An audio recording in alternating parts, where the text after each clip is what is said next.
Muito bom dia, meu povo de Deus, a graça e a paz do nosso Senhor Jesus Cristo. Estamos aqui para juntos lermos a Bíblia Sagrada, mais um dia lendo agora no Novo Testamento.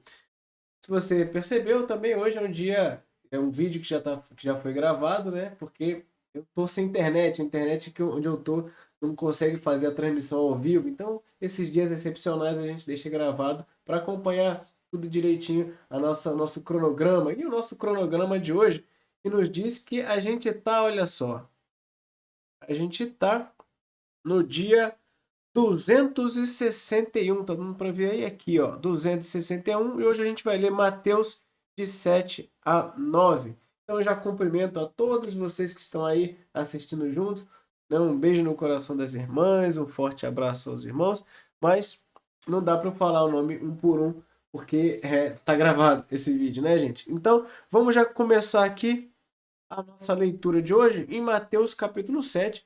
Lembrando que o capítulo 7 é uma continuação do Sermão da Montanha, né? O finalzinho dele, e aí a gente já pega ali o início, um pouquinho do início das ações de Jesus, né? Que ainda é o seu ensino. Então vamos ler comigo Mateus capítulo 7, que está registrado assim, olha. Isto já começa uma das passagens mais famosas e mais mal compreendidas, né, pela cristandade afora. Não julguem para que vocês não sejam julgados, pois com o critério com que vocês julgarem, vocês serão julgados, e com a medida com que vocês tiverem medido, vocês também serão medidos. Então, veja, aqui Jesus fala de um julgamento impenitente, um julgamento hipócrita, um julgamento que coloca as pessoas no inferno, outras no céu. Esse tipo de julgamento temerário é que Jesus está se referindo. Agora, não tem absolutamente nada a ver com o julgar todas as coisas, retendo o que é bom, né? Rejeitando o que é ruim. Esse tipo de julgamento, Paulo vai ensinar a gente que o cristão espiritual ele precisa fazer. Ele precisa se separar do mundo, ele precisa julgar as coisas, interpretar todas as coisas. Então, não confunda esse tipo de julgamento, tá bom, gente? Porque você vê o cisco no olho do seu irmão, mas não repara na trave que está no seu próprio, ou seja, um julgamento hipócrita, né? Ou como você dirá a seu irmão, deixe que eu tire o cisco do seu olho, quando você tem uma trave no seu próprio. Hipócrita. Tire primeiro a trave no seu olho, então você verá claramente para tirar o cisco do olho do seu irmão. Uma boa maneira da gente entender isso, fazer com que o Jonathan Edwards dizia, né? Leia a Bíblia contra você. Não, esse contra é, entre aspas, né? Um sentido, só fazer um jogo de palavras, e é para ler a Bíblia confrontando com o seu coração e não com aquele próprio. Quantas vezes você já leu uma passagem e lembra de alguém, né? Ah, aquela minha irmã precisa ler isso. Ah, aquele fulano que eu conheço precisa ler isso. Não, quem precisa ler isso é você. Então, a Bíblia ela foi escrita para que você entenda e confronte ela com o seu próprio coração. Não deem aos cães o que é santo, nem joguem as suas pérolas diante dos porcos, para que estes não as pisem com os pés e aqueles voltando-se não estraçalhem vocês. Esse é um tema muito incomum, né, e muito difícil. E existem pessoas que a gente nem o evangelho vai pregar.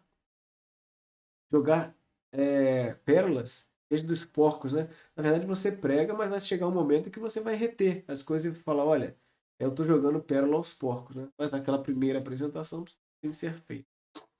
E aí, como consequência deste assunto, que aqui ele quebra, né? E a equipe de tradução coloca até um novo título, o que parece que agora ele vai mudar completamente de assunto, mas não, ele está falando ainda do mesmo assunto. Peçam e lhe será dado. Peçam o quê? Discernimento, juízo.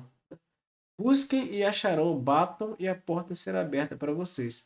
Pois tudo que pede recebe, o que busca encontra, e a quem bate a porta lhe será aberta. Então não é pedir qualquer coisa. Ou quem de vocês, se o filho pedir pão, lhe dará uma pedra? Ou se pedir um peixe, lhe dará uma cobra? Ora, se vocês que são maus sabem dar coisas boas para o reino de Deus, né? Coisas boas aos seus filhos, quanto mais o Pai de vocês que está no céu dará coisas boas coisas boas. É vocês que são maus não querem agradar os filhos, né? Ora, o Pai de vocês, que está no céu, vai dar coisas boas, mas as coisas boas relacionadas ao reino de Deus, não relacionadas aos desejos do seu coração. Certo? Portanto, tudo que vocês querem que os outros façam a vocês, façam também vocês a eles. E esta é a lei dos profetas.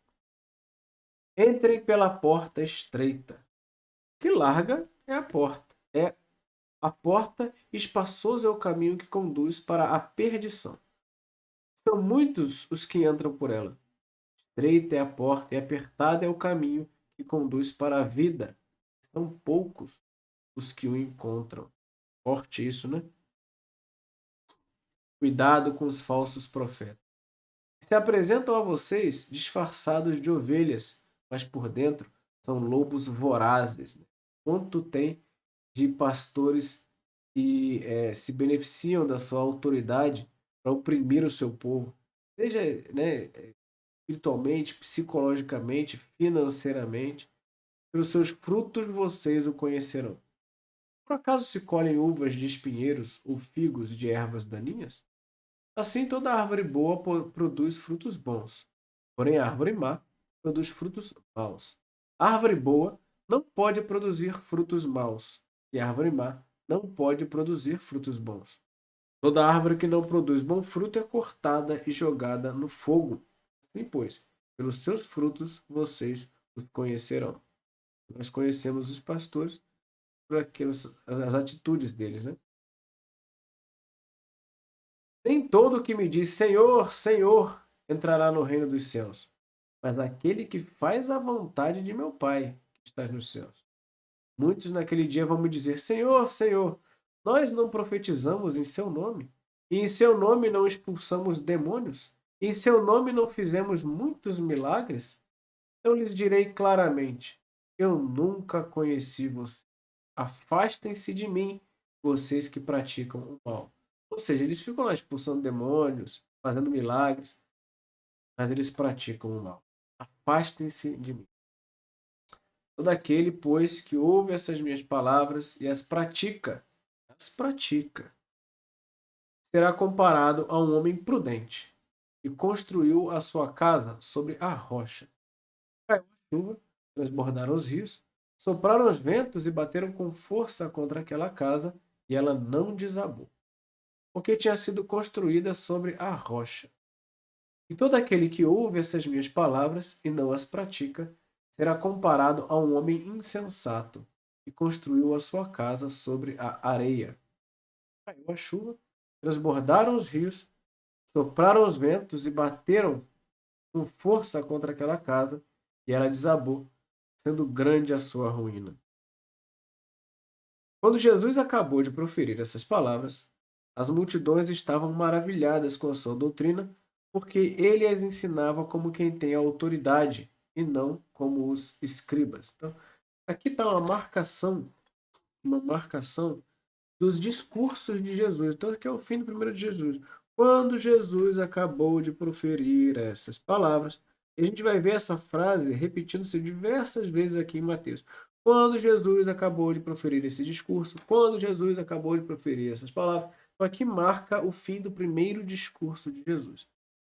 E ele ensinava com autoridade e não como os escribas. Capítulo 8. Quando Jesus desceu do monte, grandes multidões o seguiram. E eis que um leproso aproximou-se e o adorou, dizendo: Senhor, se quiser, pode me purificar. Jesus, estendendo a mão, tocou nele, dizendo: Quero sim, fique limpo. E no mesmo instante, ele ficou limpo da sua lepra. Então Jesus lhe disse: Olhe, não conte isso a ninguém, mas vá, apresente-se ao sacerdote e faça a oferta que Moisés ordenou para servir de testemunho ao povo. E Jesus pedia para ele não contar isso para ninguém, né? Porque ele não era, a missão dele não era servir como curandeiro. Né? Ele não queria só ser conhecido como curandeiro, ele veio pregar o evangelho do reino, apesar de fazer muitas coisas. Tendo Jesus entrado em Cafarnaum, um centurião. O centurião era aquele que comandava um centro, né, do do- da estrutura do exército romano, né? Se aproximou dele implorando: Senhor, o meu servo está na minha casa, de cama, paralítico, sofrendo horrivelmente. Jesus lhe disse: Eu vou curá-lo. Mas o centurião respondeu: Senhor, não sou digno de recebê-lo em minha casa, mas apenas mande com uma palavra e o meu servo será curado. Principalmente por ele ser um gentil, né? Ele estava ali procurando um, um homem que apareceu curando um homem judeu. E também eu sou homem sujeito à autoridade. Tenho soldados às minhas ordens e digo a esse: vá, e ele vai. E a outro: venha, e ele vem. E ao meu servo: faça isso, e ele o faz. Olha aqui, esse homem reconhecendo em Jesus autoridade. Ao ouvir isso, Jesus ficou admirado e disse aos que o acompanhavam: verdade lhes digo, que nem mesmo em Israel, nem dentre os judeus, encontrei fé como essa. Digo a vocês que muitos virão do Oriente e do Ocidente e tomarão lugar à mesa com Abraão, Isaque e Jacó no reino dos céus. Olha, Jesus já avisando que nem só os judeus se sentarão com Abraão, mas também muitos do Oriente e do Ocidente. Mas os filhos do reino, né, os de Israel, serão lançados para fora, nas trevas. E ali haverá choro e ranger de dentes. Isso para o judeu era uma notícia avassaladora. Então Jesus disse ao centurião: vá, e seja feito conforme você crê. Naquela mesma hora, o servo do centurião foi curado. Ao cair da tarde, trouxeram a Jesus muitos endemoniados, e apenas com a palavra expulsou os espíritos e curou todos os que estavam doentes, para se cumprir o que foi dito por meio do profeta Isaías. Ele mesmo tomou as nossas enfermidades e carregou as nossas dores. Vendo Jesus muita gente ao seu redor, ordenou que passassem para outra margem. Então, aproximando-se dele um escriba, disse a Jesus: Mestre, vou segui-lo para onde quer que o Senhor for.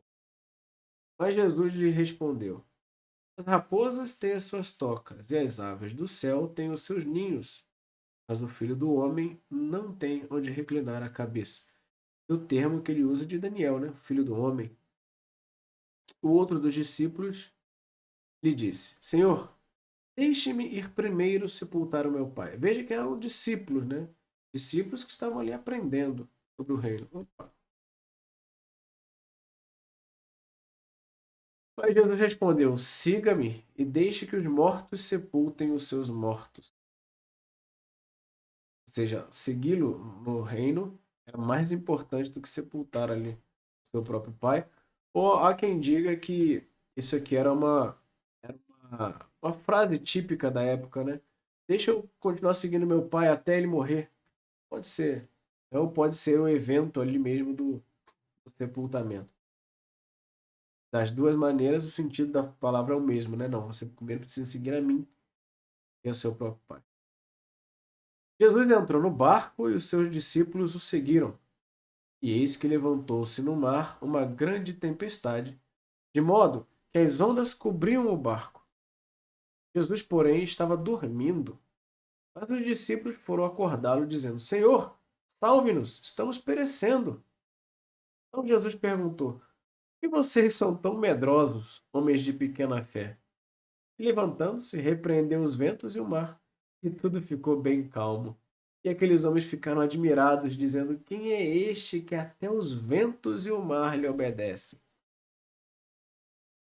Quando Jesus chegou à outra margem, a terra dos Gadarenos, dois endemoniados foram ao seu encontro, saindo dentre os túmulos. Eles eram tão furiosos que ninguém podia passar por aquele caminho. E eis que gritaram: que você quer conosco, filho de Deus? Você veio aqui nos atormentar antes do tempo? Que antes do tempo, hein? Né? Antes do tempo? É porque a missão de Jesus era no final ali da cruz, né? Cruz ali, o Satanás vai ser atormentado de fato. Mas ele estava ali antes do tempo, né? Querendo tirar os demônios do corpo daqueles demoniados.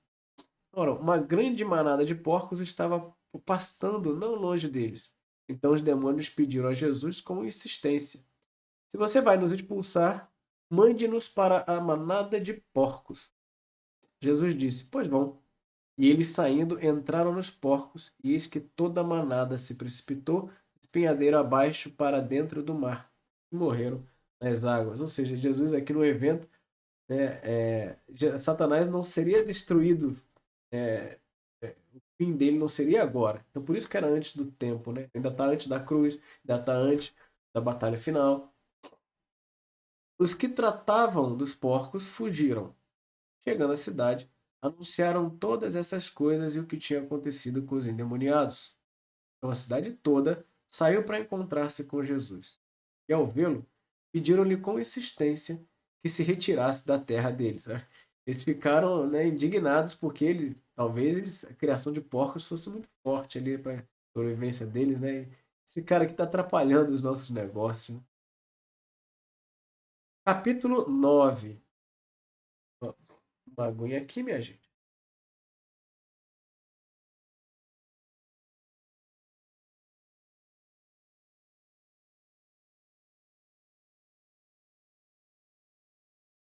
Entrando num barco, Jesus passou para o outro lado do mar e foi para sua própria cidade.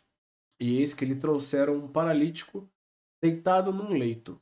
Jesus, vendo a fé que eles tinham, disse ao paralítico: coragem, filho, seus pecados estão perdoados. Mas alguns escribas diziam entre si: ele está blasfemando. Jesus, porém, conhecendo os pensamentos deles, disse: por que vocês estão pensando mal em seu coração? Mas o que é mais fácil? Dizer, os seus pecados estão perdoados, ou dizer, levante-se e ande? Mas isso é para que vocês saibam que o Filho do Homem tem autoridade sobre a terra para perdoar pecados. Veja, se ele falar que seus pecados são perdoados, não ia acontecer nada na hora ali. Mas se eu falo para um paralítico, levanta e anda, e ele anda, isso significa que eu tenho autoridade. Então, se eu tenho autoridade na terra para fazer essas coisas, vocês vão ver que eu também tenho autoridade para perdoar os pecados. Porque perdão de pecados, eles vão ficar indignados. Porque todo pecado, por definição, é uma ofensa contra Deus. Eu não posso perdoar uma coisa que foi sofrida por outro, né? Por exemplo, um amigo meu toma um soco. Aí eu pego o ofensor e falo assim, ó, eu te perdoo. Não, quem tem que perdoar é o quem levou o soco, né? Não dá para uma outra pessoa perdoar pelo que o outro sofreu. Então, o pecado é uma ofensa contra Deus. Quem tem que perdoar é Deus. E aí chega um homem e diz: eu perdoo os seus pecados. Ele está querendo dizer que ele é Deus. Então os judeus vão ficar indignados, né? Isso é uma blasfêmia. Então, mais blasfêmia para os judeus, né? Então disse ao paralítico: levante-se, pegue o seu leito e vá para casa. E o homem se levantou e voltou para casa. Vendo isso, as multidões, possuídas de temor, deram glória a Deus. Tinha dado tal autoridade aos homens. Aos homens, no caso, Jesus, né? Quando Jesus saiu dali, viu um homem chamado Mateus, sentado na coletoria, e lhe disse: siga-me. Ele se levantou e o seguiu. Estando Jesus à mesa, na casa de Mateus, muitos publicanos e pecadores vieram e tomaram lugares com Jesus e os seus discípulos. Né? Quem era o coletor de impostos? Era um traidor, né? Aquele homem que se vendia para o Império Romano para coletar impostos dos judeus. Né? Vendo isso, os fariseus perguntavam aos discípulos de Jesus: por que o mestre de vocês come com os publicanos e pecadores? Mas Jesus, ouvindo, disse: os sãos não precisam de médico, e sim os doentes. Vão e aprendam o que significa quero misericórdia e não sacrifício. Né? Lembra disso? Está lá em Oséias? Vocês lembram que a gente leu isso bastante? Pois não vim chamar justos, e sim pecadores. Né? Jesus veio chamar os pecadores ao arrependimento. Ele não andava só com aqueles que já estavam arrependidos. Vieram depois os discípulos de João e perguntaram a Jesus: por que nós, os fariseus, jejuamos e muitas vezes, mas os seus discípulos não jejuam? Jesus respondeu, e aqui é uma das motivações para o jejum, né? Como podem os convidados para o casamento estar tristes, enquanto o noivo está com eles. No entanto, virão dias em que o noivo lhes será tirado, e eles vão jejuar. Jesus aqui já prevendo a sua morte, né? Ninguém põe remendo de pano novo em roupa velha, e o remendo tira um pedaço da roupa, e o buraco fica ainda maior. Quem se põe vinho novo em odres velhos? Porque se alguém fizer isso, os odres se rompem, o vinho se derrama, e os odres se perdem. Mas põe-se vinho novo em odres novos, e ambos se conservam. É por isso que a gente diz que a gente precisa receber o reino de Deus como novas criaturas, jogando tudo fora que era antigo.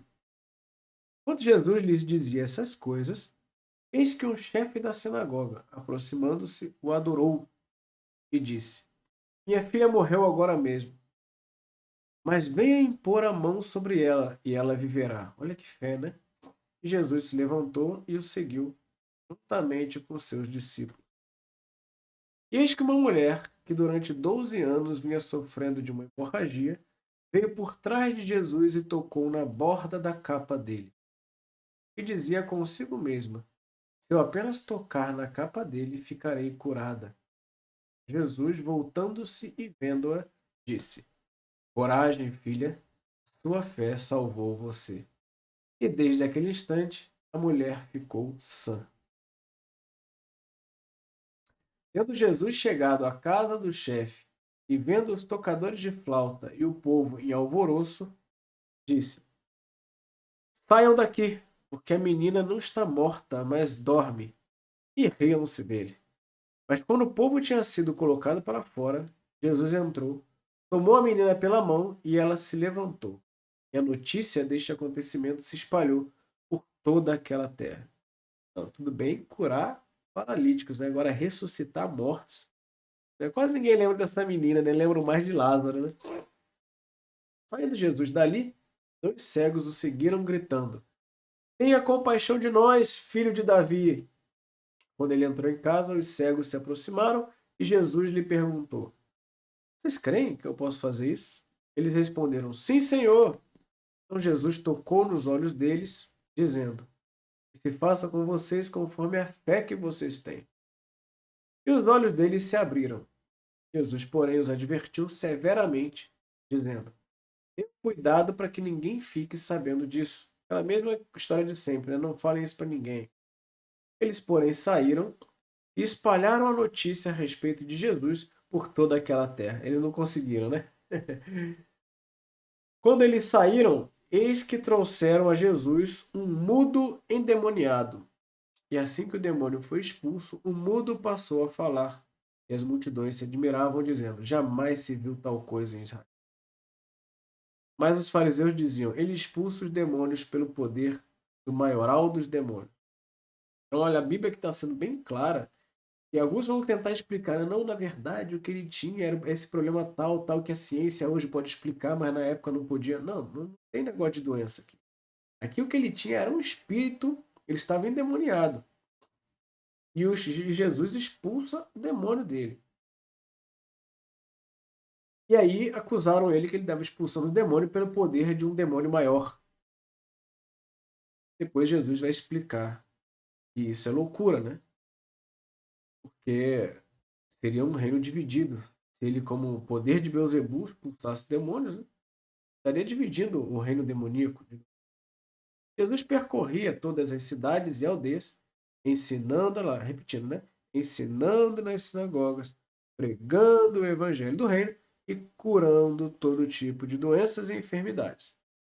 Ao ver as multidões, Jesus se compadeceu delas. Estavam aflitas e exaustas, como ovelhas que não têm pastor. Então Jesus disse aos seus discípulos: A seara é grande, mas os trabalhadores são. Por isso, peçam ao Senhor da seara que mande trabalhadores para a sua seara. Uma das legítimas orações que devemos fazer também, pedindo trabalhadores para a seara. E até aqui, então, a nossa leitura de hoje. Fim do capítulo 9. A gente começa amanhã, então, falando sobre os apóstolos, né? Alguns nem tanto conhecidos assim, outros muito.